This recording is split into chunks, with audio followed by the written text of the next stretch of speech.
Oke, yang pertama kita biasanya melakukan pasif movement ya untuk mencegah keterbatasan ROM, mencegah kaku sendi, dan juga mungkin juga bisa menghambat spasisitas ya dengan pasif movement.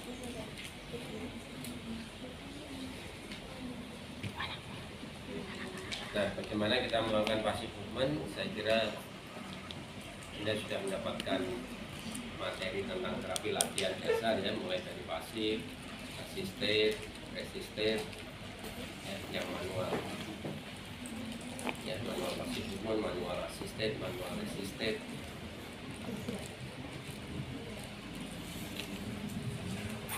Yang pertama adalah kalau kita ketemu pasien stroke, maka fisioterapi itu berada di sisi yang lumpuh. Ya, jangan sampai fisioterapi berada di sisi yang sehat. Pak, ini pasiennya itu kalau diajak bicara, diajak berkomunikasi, itu mesti dia itu merespon baik kalau dilakukan dari sisi yang sehat. Sebaliknya kalau dari sisi yang sakit, dia itu kurang merespon. Sehingga pasien stroke ini biasanya oleh keluarga itu sisi yang lumpuh itu ditempatkan mepet ke dinding, ya mepet ke dinding. Kemudian keluarganya atau orang yang besuk itu semua dari sisi yang sehat. Selain juga untuk menyembunyikan sisi yang lumpuhnya. Nah, itu adalah sesuatu yang salah. Jadi segala stimulasi itu justru harus diberikan dari sisi yang sakit. Ya. Sehingga kalau ada pasien stroke kemudian ditempatkan di dalam satu ruangan, itu mestinya itu begini. Ya. Pasiennya itu ditaruh di sini. Maka kemudian sisi yang lumpuh, ya, sisi yang sebelah sini, itu harus menghadap ke pintu, ya, sehingga kalau ada orang yang datang dia akan melihat ke pintu. Jendela juga di sini. Di sini benar-benar dinding yang tidak ada stimulus. Meja ditaruh di sini, ya, orang yang datang akan berada di sini. Kenapa seperti itu? Karena pasien stroke itu ada kecenderungan untuk dia melalaikan sisi yang lumpuh, ya, atau neglect.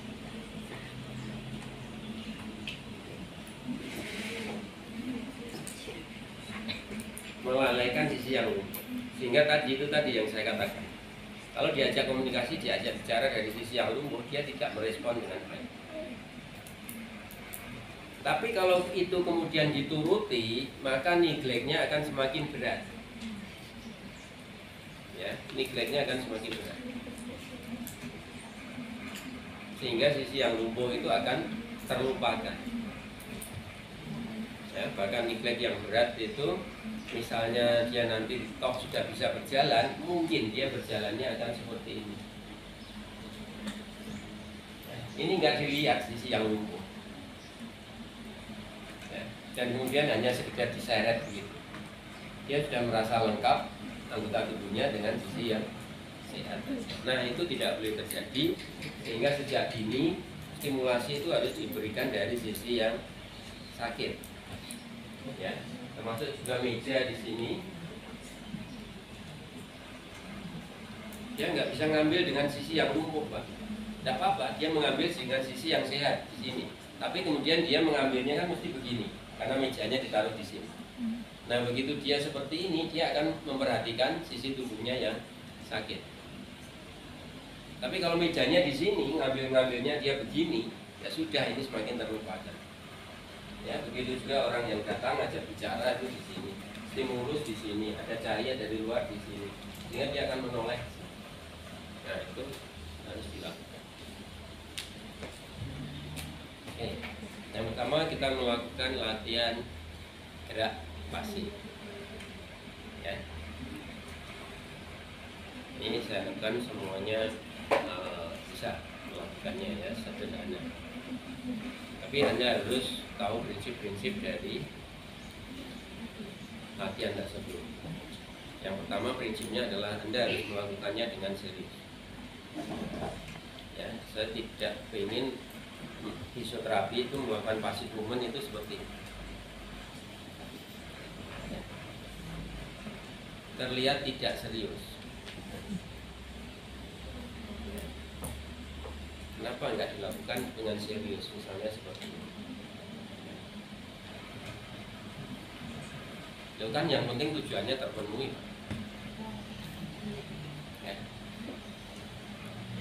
Ya tidak hanya sekedar tujuan terpenuhi ya, tapi kemudian secara estetika, kemudian kesungguhan ya, kita menangani pasien ya, itu akan harus terlihat. Kemudian setelah Anda bersungguh-sungguh, yang kedua adalah Anda tahu tujuannya. Tujuannya adalah memelihara ROM, mencegah kaku sendi. Berarti gerakannya harus apa? Harus full ROM.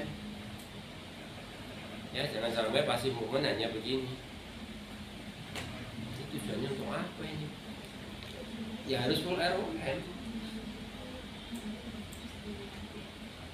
Dan pengulangannya harus cukup. Anda lakukan seperti ini 3 kali, seperti ini 3 kali, seperti ini 3 kali. Tidak cukup. Berapa kali pengulangan? Kita lakukan dengan sungguh-sungguh, full ROM, pengulangannya cukup. Ya, minimal kita melakukan 8 kali.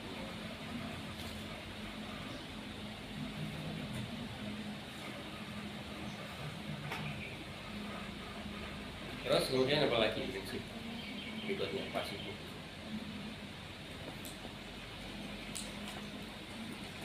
Yang ketiga itu pegangannya. Ya. Anda memegangnya harus firm. Ya. Tidak boleh Anda memegang mau melakukan passive movement itu begini. Pegang. Ya, langsung pegang, cek, mantap gitu ya. Tidak boleh miring seperti ini. Pak, ini pasiennya cowok Pak, saya cewek. Ya, tidak ada hubungan antara cowok dan cewek kalau ini sudah interaksi antara pasien dan terapis. Ya, tidak berpikir seperti ini. Tidak ada maksud yang lain, kita hanya memberikan tindakan pertolongan, tindakan terapi. Pasiennya juga sama, nggak berpikir yang macam-macam. Dia berpikir ya dia stres memikirkan dirinya sendiri yang keadaannya seperti ini. Nggak ada pikiran macam-macam. Apalagi pasiennya sudah lanjut usia. Ya, biasanya pasien stroke lanjut usia. Ya. Kalaupun Anda masih segan, lakukan dengan pakai handscoon, pakai kemudian pegang dengan mantap. Ya, kalau Anda merasa bahwa ini kontak antara laki-laki dan perempuan. Ya, daripada Anda tidak pakai handscoon tapi pegangnya tidak. Nah, begini. Terus kemudian masih masalah pegangan. Kalau Anda melakukan passive movement, maka jangan sampai Anda menggerakkan passive movement itu menggerakkan 2 sendi. Misalnya Anda mau melakukan passive movement pada sendi sikunya, Anda pegangannya di sini, kemudian Anda menggerakkannya begini. Ini 2 sendi secara bersamaan Anda gerakkan. Tidak boleh. Jadi harus hanya 1 sendi yang dituju. Ya, sebisa mungkin hanya 1 sendi yang dituju. Terus kemudian ada pegangan yang di sebelah proksimal itu adalah fiksasi, dan kemudian pegangan pada lengan yang bergerak. Ya. Jadi ada fiksasi di sebelah proksimal sendi yang dimaksud, dan kemudian ada pegangan pada lengan yang bergerak, tidak melewati sendi lain. Nah, ini fiksasinya nggak boleh di sini karena ini akan menghambat untuk full ROM. Fiksasinya di sini. Oke, itu prinsip-prinsip yang Anda harus pegang dalam melakukan pasif. Ya, gampang, tapi jangan digampangkan. Dan pasif movement ini sering Anda lakukan ya. Paling sering Anda lakukan karena memang dibutuhkan. Mungkin juga memberi waktu Anda berpikir, ini setelah ini saya mau memberikan terapi apa ya, sambil Anda melakukan pasif movement. Dan juga merupakan saat yang paling baik biasanya untuk kita berkomunikasi dengan pasien. Itu saat pasif movement. Terus kalau pasif movement itu dilakukan dengan benar, pasiennya juga nyaman. Ya. Nyaman. Bahkan kalau full ROM itu kan mungkin disertai dengan pos pasif atau stretching gitu ya. Nyaman gitu.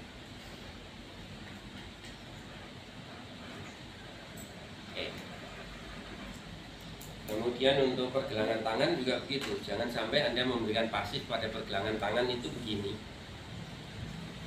ya. Angkat seperti ini, fiksasi di sebelah proksimal sendi yang mau digerakkan, tidak melewati sendi yang lain, Anda lakukan ya. Misalnya seperti ini. Begitu juga di sendi metacarpophalangeal juga begitu, sama. Fiksasi sebelah proksimalnya, jangan melewati sendi yang lain.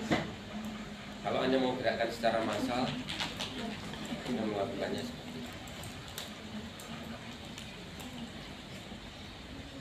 Sendi-sendi intervalan juga sama prinsipnya. Kalau mau Anda mau detail, satu persatu seperti ini. Jangan melewati sendi yang kedua, hanya pada sendi yang dimaksud. Tapi kalau Anda mau melakukannya secara massal juga boleh. Misalnya seperti itu.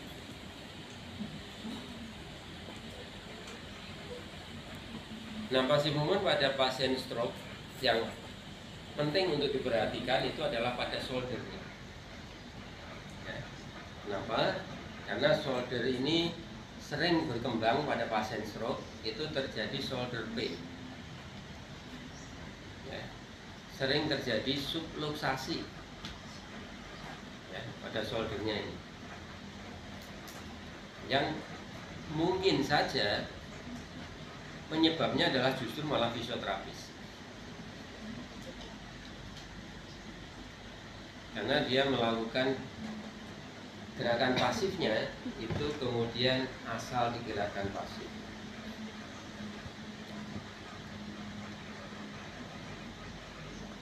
Atau pada waktu dia mungkin untuk memelihara ROM ya, sering yang saya lihat di rumah sakit itu pakai katrol gitu ya, pakai pule gitu ya.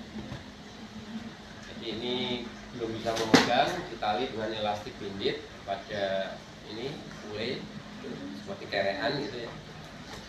Ini pegang satu di sini tali, ini dipegang sisi yang normal, ini ditarik sehingga kemudian ini bergerak ke atas. Terus ini dilepaskan sehingga oleh berat ini kemudian ini jatuh ke sana. Nah, ini naik, terus kemudian ditarik lagi.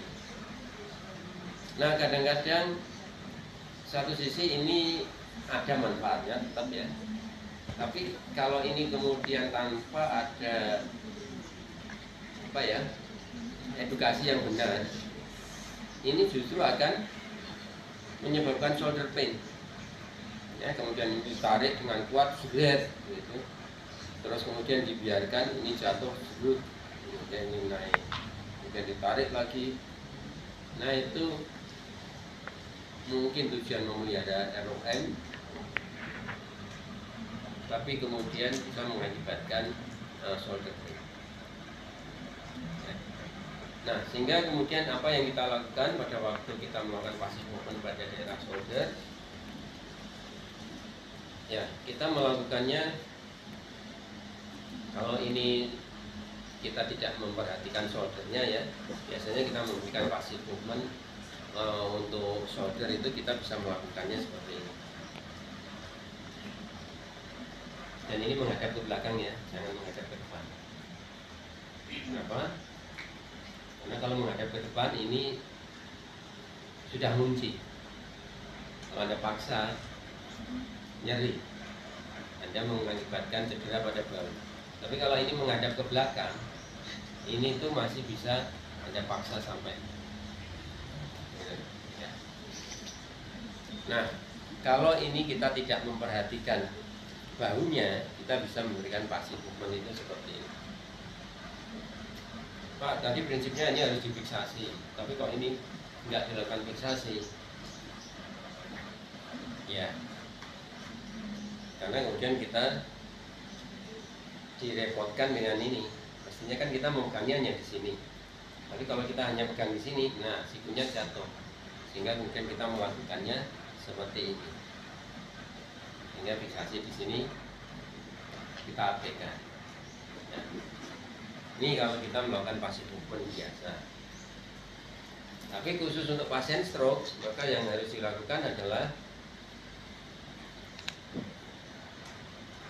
ROM harus tetap tercapai karena tujuan kita melihara ROM, tapi sendi bahunya harus dilindungi. Jadi kita mendorong kaput humeri masuk ke kavitas glenoida di sini, dan sekaligus sebagai fiksasi di sini. Kemudian kita lakukan gerakan pasif. Jadi kita lindungi sendi bahunya. Menghadap ke belakang. Pak, ini kok nggak di sini? Harusnya di sini, tapi sikunya nanti jatuh. Sehingga kita di sini, bukan. Tapi ini sambil kita tarik supaya sikunya lurus.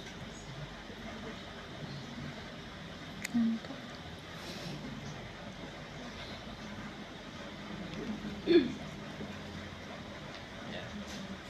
Oke.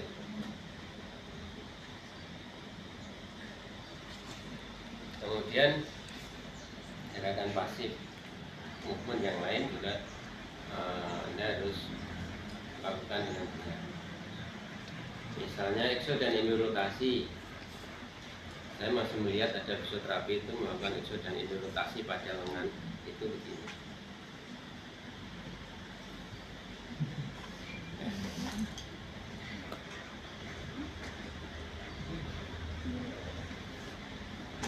Dan melakukannya harus seperti ini. Rotasi di sini, kemudian exo rotasi, endorotasi.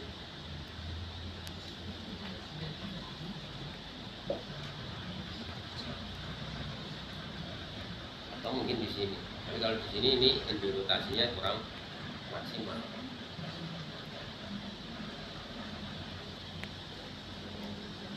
Tapi yang jelas tidak seperti ini ya.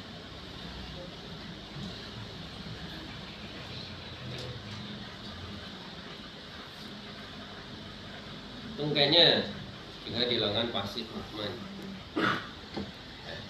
Fleksi ekstensi hip sekaligus fleksi ekstensi knee, kita melakukannya seperti ini.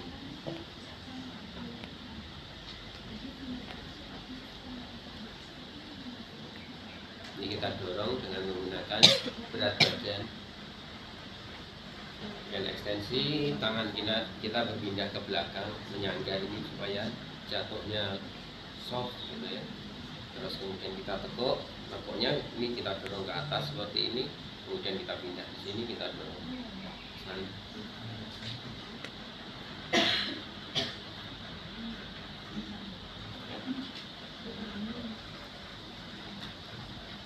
Terus kemudian exo dan endorotasi ya, jangan begini lagi ya.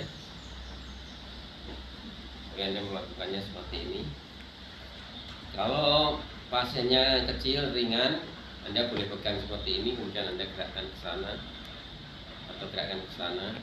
Tapi kalau pasiennya besar, Anda menyangga seperti ini berat, sangga dengan lengan Anda seperti ini. Dorong ke sana dengan berat badan, kemudian dorong ke sini, tarik. Ini di luar tubuh kita ya. Ya, misalnya Anda sedang kontak dengan kakinya pasien, tidak di dalam ini, tidak seperti ini. Ini kontak dengan tubuh Anda. Ya, ini Anda taruh di luar.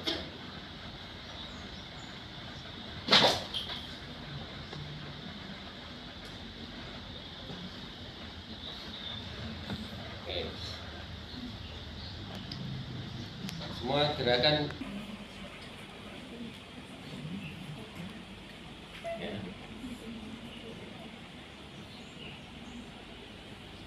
Terus gimana Pak caranya? Ya ini tadi sangga seperti ini. Ambil satu langkah ke belakang.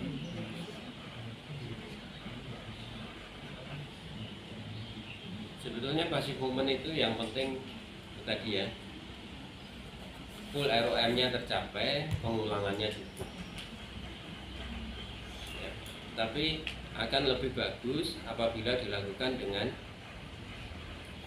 serius, pegangannya mantap, dan kemudian pegangannya juga bagus, dan gerakannya juga terlihat efektif. Pada ankle ini penting ya, karena dia nanti akan kontraktur, antar fleksi, inversi seperti ini ya, sehingga kemudian Anda ini stretching di sini, ini juga menjadi penting. Anda bisa taruh di sini gitu. Mungkin lebih ringan ya, Anda seperti ini daripada Anda melakukannya seperti ini. Ini juga boleh. Benar gerakannya, terlihat sungguh-sungguh juga, pegangannya perlu latihan terlihatnya ya, tidak asal. Tapi mungkin lebih mudah yang seperti ini.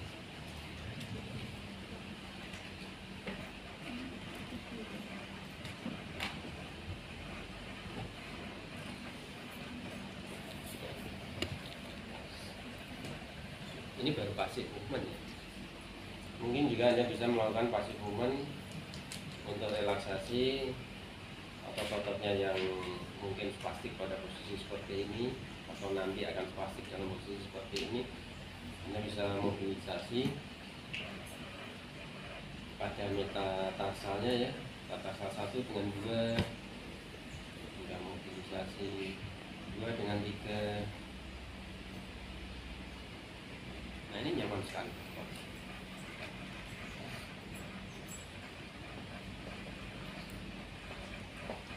Anda lakukan stretching passive movement seperti tadi nyaman. Apalagi kalau